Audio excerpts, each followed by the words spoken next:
chào mừng tất cả các bạn đã quay trở lại với shop hoa đá Thanh Vân Flower của chúng tôi. Hôm nay thì chúng tôi lại tiếp tục quay trở lại với cách bó hoa một bông nha các bạn. Thì ở đây tôi sẽ sử dụng cái bông hoa kim tuyến.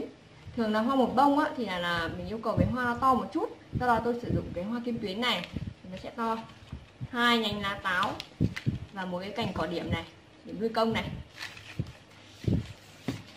Giấy mếch thường. Giấy ở đây tôi sử dụng một tờ giấy lưới này. Giấy lưới khổ 20 x 50 nhá. Giấy mếch 1/2 tờ giấy mếch. Giấy màu đen tôi sử dụng 1,5 tờ, một tờ cái phần 1/5 tôi cắt đôi thành ra 2 mảnh. Đầu tiên chúng ta sẽ lên hoa nha các bạn.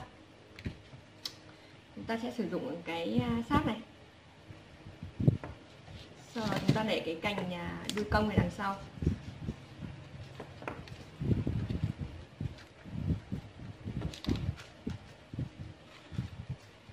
Tiếp theo là lá táo.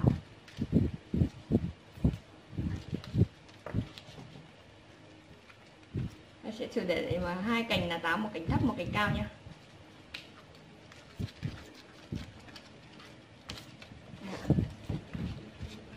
Như vậy là chúng ta đã xong phần chuẩn bị hoa nha.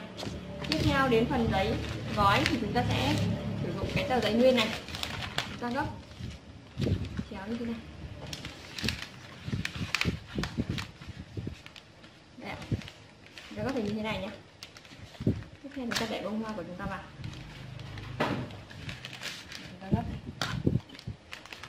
Chúng ta gấp từ trong này, bóc ra.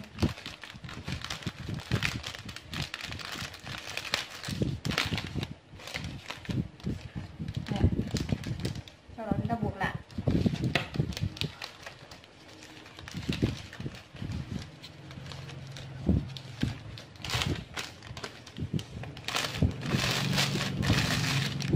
Tiếp theo là tôi sử dụng cái giấy mếch này, tôi gấp hình cánh quạt cho vào đằng trước.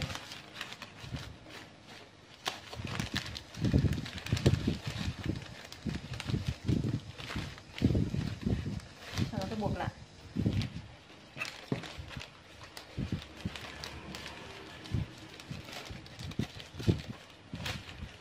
Tiếp theo thì 2 tờ giấy cắt 5/4 đây. Tôi sẽ gấp hình chéo như thế này.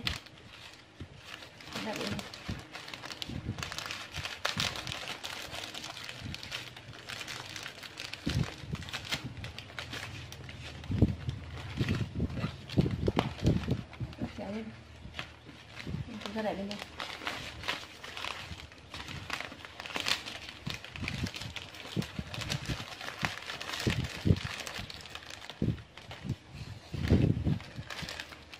Rồi chúng ta buộc lại.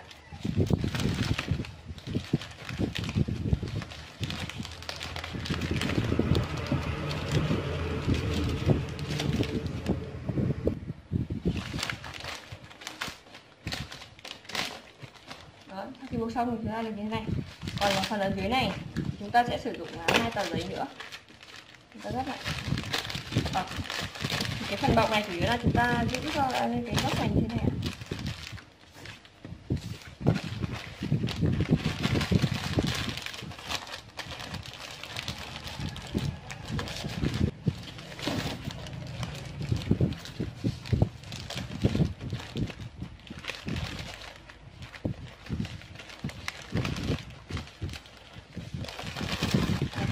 Chúng ta có thể cắt bớt ở đuôi này.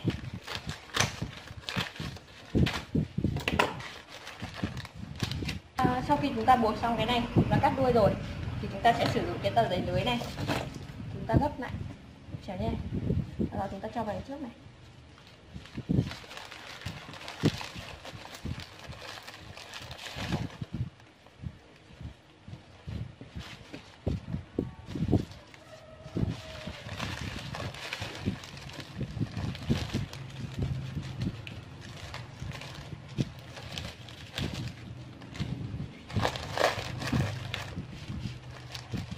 Đó.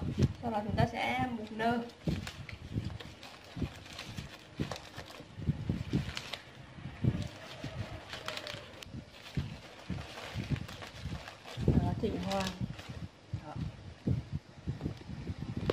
Đây là tác phẩm của chúng ta.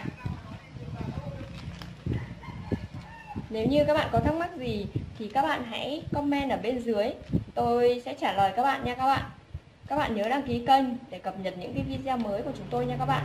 Xin chào tất cả các bạn.